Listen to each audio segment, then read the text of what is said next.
Father James Martin's argument is like, well, pride here just means affirming someone's dignity, like you're proud to be American. Yeah, can you proud actually to be... dig in there with Yeah, let's because dig it was into an that one. interesting article, and the main point that I think if you were to take out any one point from the article, I think it was his distinction on what pride is, and I think it's important to say exactly what that is. Right, like so his argument is that pride is not referring to the deadly sin of putting yourself before all others, including God. He's saying pride in Pride Month is referring to taking pride in your human dignity as a child of God, pride in the sense of, like I said, you're proud to be an American or you're proud to be Catholic.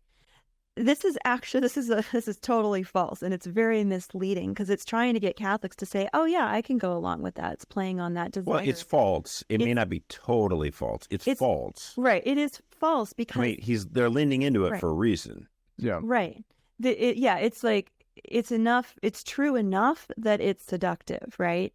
But Pride Month is about sex. It is about sexual desire. It has always been about men who are sexually attracted to men, women who are sexually attracted to women, and now that's expanded to just you're sexually attracted to, like, I don't know, your hairdryer or something. Like it's just or whatever the expression is accepted. Yeah, not limited by even the number of persons. Yeah, I mean, I think if I could touch on that too, like I don't know, I'm almost so frustrated with this because we're so used to dealing with bad faith arguments. It's like I think it's actually been kind of constructive for me to be like, what if I was talking to someone that was just naive and kind of maybe heard a thing or two from someone else, but they're not coming at you with their own agenda of like, because obviously if you read anything from Outreach, anything from Father James Martin, he has an agenda. Like it's so obvious he has an agenda. But if you're talking to someone legitimately, well, I mean, this is what I was trying to say. Like he's playing on, and the whole Pride movement is playing off of something that people. I mean, there is a grain of truth here in the sense that because we do have live dignity. we do all have obviously we all do have dignity, and we do live in a very diverse country with lots of different viewpoints.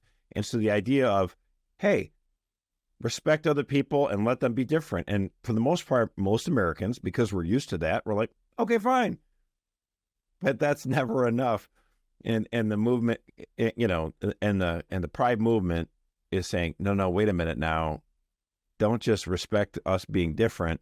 We actually now need you to celebrate us. Mm-hmm. We need, now the streets are going to be paved with rainbows, and we're going to, be belligerent towards any corporation that doesn't, celebrate it, in their logos and in the merchandise, signs everywhere. Yeah.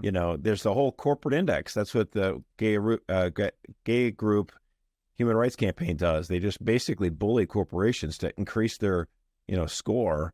What are you doing for this? You got to celebrate it. That's exactly what we're talking about. It's moved from just simply, we're different, you're different, we're all kind of different, just kind of, let me be proud of who I am. That's shifted. It's now celebrate what we're doing, or you're hateful. Yeah, and it's interesting too. You hear the extremes. It's if you want to even discuss it at all in a way that maybe be slightly negative, it becomes hate. Hate is like their word that they bludgeon people with. And then the opposite, of course, is love, which of course, like in our lexicon today is one of the best things you can be, like loving. And of course, like they're not making any distinctions between what types of love, what types of hate, whatever. But I think the point I want to make here is you as a Catholic, you don't have to answer that question by saying, well, that's what my religion teaches.